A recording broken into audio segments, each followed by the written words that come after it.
우리는 보통 하나님을 내 삶을 도와주시는 분, 또 내 계획이 잘 되도록 그저 뒤에서 좀 밀어주셨으면, 나를 좀 도와주셨으면 하는 조력자로 생각을 합니다. 그런데 성경은 때때로 하나님을 내 계획을 멈추시는 분이라고 소개하고요, 또 내 삶에, 또 성경의 인물들의 삶의 주도권을 가져가시는 분이라고 증언하고 있습니다. 오늘 마태복음 1장에 나오는 요셉은 하나님의 은혜를 도움받은 사람이라기보다는 어떤 측면에서는 이 하나님의 방해의 형태로, 하나님의 은혜를 어떻게 경험했느냐, 도와주시고 이끄시고 이렇게라기보다는 하나님이 방해하는데 하나님의 은혜를 경험한 사람입니다. 18절 19절 보시면 하나님의 거룩한 방해 앞에 선 요셉이 나옵니다.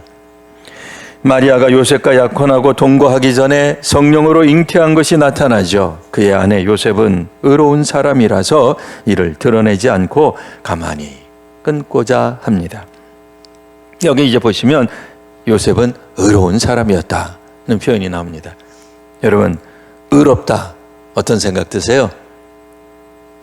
우리 성도님들은 의로우십니까?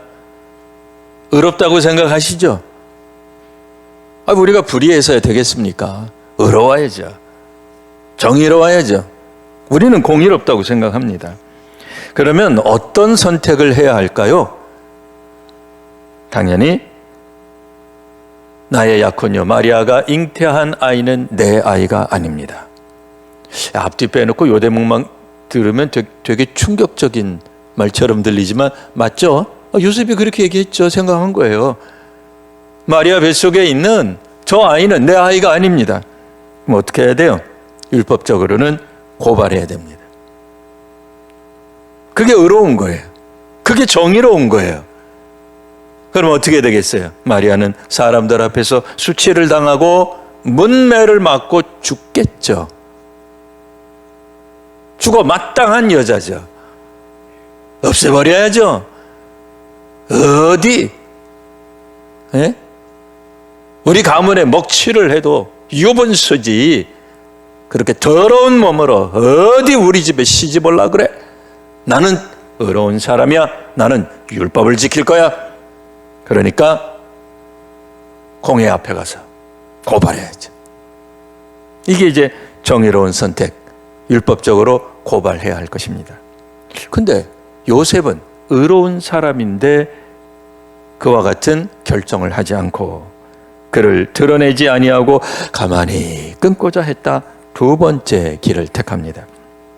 가만히 파혼하는 거예요. 이렇게 되면은 이제 자비롭기는 한데 마리아를 감싸주기는 한데 진리를 덮는 선택이 됩니다. 팩트를 덮어버리는 거죠. 아까는 진리를 붙잡는 거예요. 팩트를 드러내는 거예요. 나는 의롭다. 나는 깨끗하다. 나는 무죄하다. 오로지 이것은 마리아 혼자의 단독 범행이다 라고 자기는 빠져나갈 수 있어요. 근데 두 번째 요셉이 택한 방법은 공범까지는 아니지만 그래도 거의 동참하는 거죠. 묵인하는 거죠. 수용하는 거죠. 그러나 드러내지 않고 조용히 끊는 방식을 택했던 것입니다. 요셉은 그가 할 수 있는 최선의 윤리적 선택을 율법적 선택이 아니라 자비를 베푸는 방법을 택했습니다. 성도님, 여러분들은 어떤 선택을 하시겠습니까? 이와 유사한 상황이 벌어진다면요. 나는 의로우니 나 의로운 길을 택하겠다 하시겠습니까? 아니면 다 알지만 저 아이는 내 아이가 아닌 게 분명하지만 산부인과 안 가 본인이 알잖아요. 옛날 사람들도 자기가 떳떳하니까 나는 아니니까 저 아이는 내 아이일 수가 없는 거예요. 과학적으로 증명 못해도 경험적으로 알 수 있어요. 하지만 다 덮고 가는 거예요. 우리가 생각할 때 무엇이 최선이고 무엇이 차선이겠습니까? 각자 선택은 자유입니다. 근데 이 두 가지 모두 다 하나님의 구원 계획은 이루지 못합니다. 마리아가 죽어서도 안 되고 예수님이 마치 애비 없는 자녀로 양육되어서도 안 됩니다. 하나님은 놀랍게도 요셉의 선함마저도 중단시키셨습니다. 그렇죠? 우리가 생각할 때 요셉의 두 번째 선택 우리도 사실 하기 어려운 거예요. 그 정도면 선한 인물 아닙니까? 그래서 하나님이 의롭다 하셨구나라고 우리가 무릎을 칠 만큼 요셉은 당시 사람들이 상상할 수 없는 놀라운 결단을 해낸 거예요. 그런데 그 선함조차도 하나님은 거부하신 거예요. 그의 계획을, 요셉의 계획을, 요셉의 그 선하디 선한 계획을 그대로 두지 않으셨습니다. 바로 이것이 거룩한 방해라는 것입니다. 우리는 차를 타고 가다가 내비게이션이 갑자기 경로를 재탐색합니다 라고 말을 합니다. 그러면 짜증이 나요. 아니, 나 이 길 잘 알아서 잘 가고 있는데 네가 뭔데 경로를 다시 탐색하냐. 그리고는 그리로 가면 안 된다 그러고 또 새로운 길을 가르쳐 주네요. 화가 나기도 하죠. 이 나를 무시하나? 내가 이 길을 몇 년째 다녔는데. 그런데 사실 우리는 저 앞에 생겨난 사고, 갑자기 마라톤이 생겨서 하게 된, 내가 이제 잊은 거죠. 서울 마라톤이 있어서 무슨 도로 통제하는 거 몰라요. 그러니까 나는 가던 대로 가는 거예요. 이 길이 가장 빠른 길이고 이게 내가 익숙한 길이라고 가지만 그 방해는 사실은 뭐예요? 좋은 방해예요. 내비게이션 똑똑한 거예요. 내가 모르는 걸 알려주는 거예요. 하나님의 방해는 오죽하겠습니까? 내비게이션도 그 정도 하는데 하나님의 방해는 어떻겠습니까? 당연히 지금은 우리는 이해가 안 되지만 하나님은 우리가 보지 못하는 길을 보고 계십니다. 이것을 믿는 것이 믿음인 줄 믿습니다. 성도 여러분, 혹 하나님이 거룩한 방해하실 때 하나님을 의지하십시오. 하나님을 믿으십시오. 제가 이 얘기 처음 하는데 그런데 왜 아멘을 안 하십니까?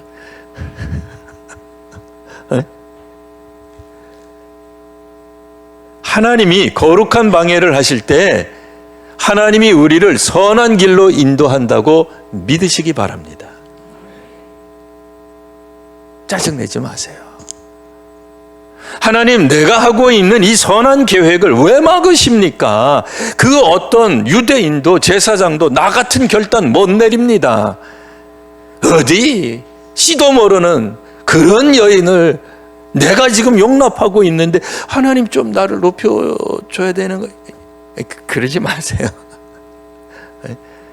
하나님이 막으실 때는 막으실 만한 이유가 있다고 믿으시길 바랍니다.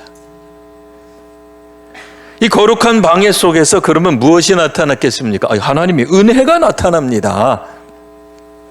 20절 이 일을 생각할 때 마음에 품었어요. 누가? 요셉이 마음에 품었어요. 그러자 주의 사자가 현명하여 이르되 무슨 일인지 몰라서 방황하고 있을 때 다윗의 자손 요셉아, 내 아내 마리아 데려오기를 무서워하지 말아라. 그에게 잉태된 자는 성령으로 된 것이라. 요셉은 깊이 고민하고 있었으나 하나님은 논쟁함으로 요셉에게 다가오지 않으셨습니다. 그럼 뭐로 오셨어요? 계시로 오시는 거예요. 깨달음으로 오시는 거예요. 임재하심으로 오시는 거예요. 요셉하고 마주 앉아가지고 청문회를 열거나 아니면 대화의 장을 열거나 하지 않으셨습니다.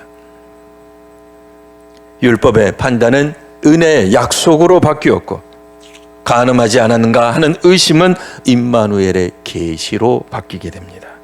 23절입니다. 보라, 처녀가 잉태하여 아들을 낳을 것이요 그의 이름을 임마누엘이라 하리라. 임마누엘은 하나님이 우리와 함께 계신다는 뜻입니다.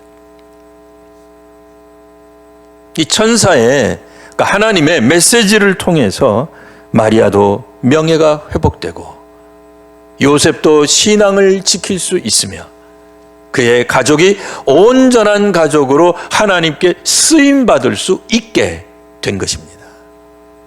하마터면 이 가정은 시작도 제대로 하기 전에 온팡 깨질 뻔했던 거예요. 놀랍죠? 다시 한번 분석해 볼까요? 성령의 역사인데 그 성령의 역사를 사람들이 접근할 때는 가정이 깨지는 것 말고는 답이 없어요. 그렇잖아요. 마리아도 설명 불가능해요. 가능하십니까? 성도 여러분, 우리가 마리아라고 생각해 보세요.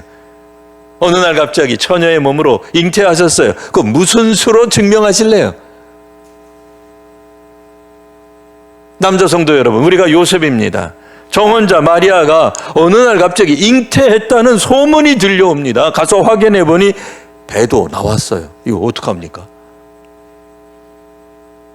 이거 가만히 둬야 돼요? 네? 내가 거룩한 유대 지파의 사람인데 있을 수 있는 일이에요? 그런데 그에게 천사의 음성이 들립니다. 부모는 때로 아이들에게 왜 안 되는지 설명 안 할 때도 있고 못 할 때도 있습니다. 답답하지만 뭐라고 이야기할 수밖에 없어요? 얘들아, 아빠를, 엄마를 믿어라.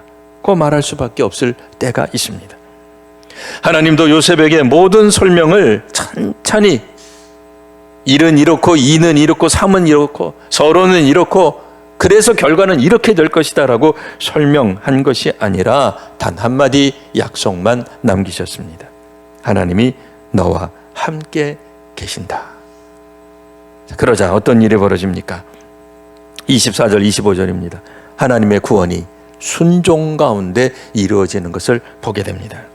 요셉이 잠에서 깨어 일어나 주의 사자의 분부대로 행합니다.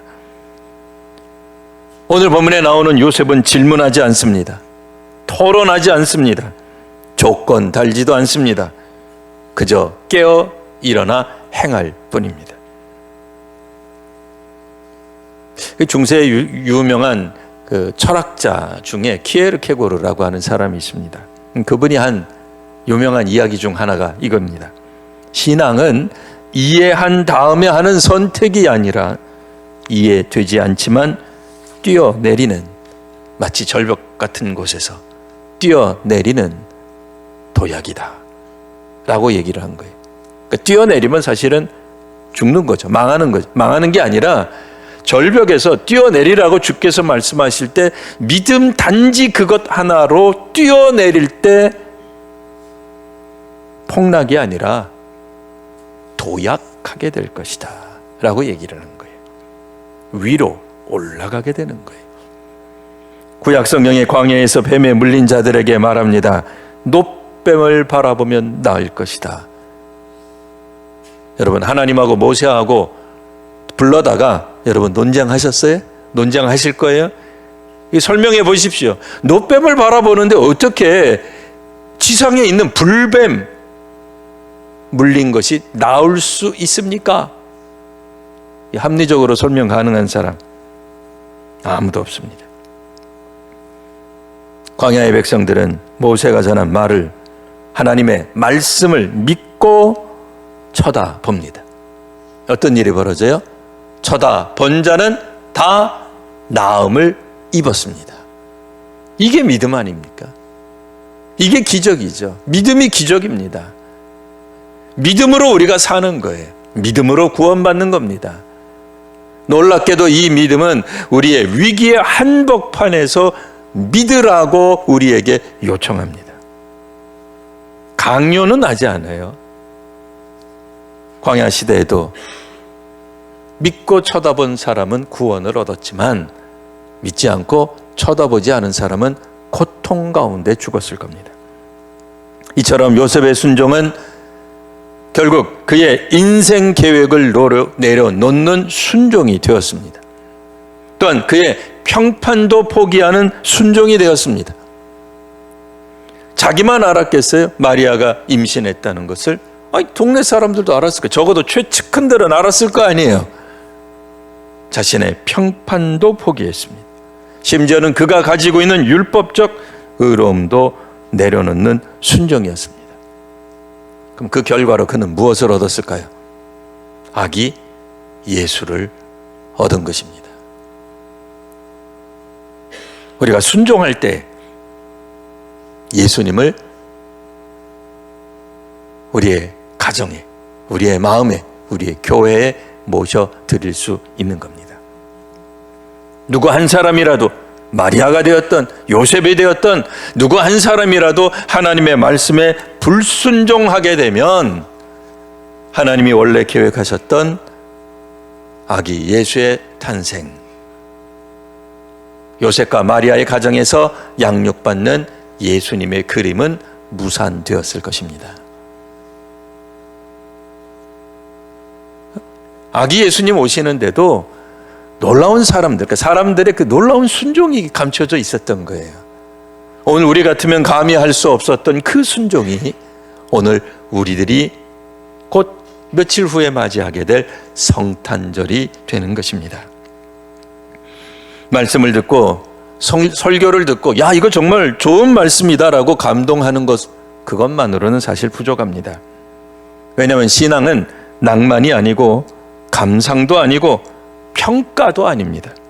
어떤 이들은 낭만적으로 믿기도 하고, 또 어떤 이들은 감상적으로, 또 어떤 이들은 평가하며 믿어요. 아, 오늘 찬양대 뭐 어땠네? 아, 이 오늘 기도자 어땠네? 아, 여기 에어컨은 왜 이렇게 빵빵하게 트는 거야? 에? 돈 많나? 더워 죽겠는데. 뭐 그런 거 평가하러 오는 게 아니에요. 믿음은 깨어 일어나 순종하는 것입니다. 오늘 하나님은 우리의 인생을 돕기보다는 다시 쓰시기 위해 방해하실 수 있습니다. 이 하나님의 거룩한 방해 앞에 도망치지 마시고 요셉처럼 깨어 일어나 순종하는 성도가 되시기를 바랍니다.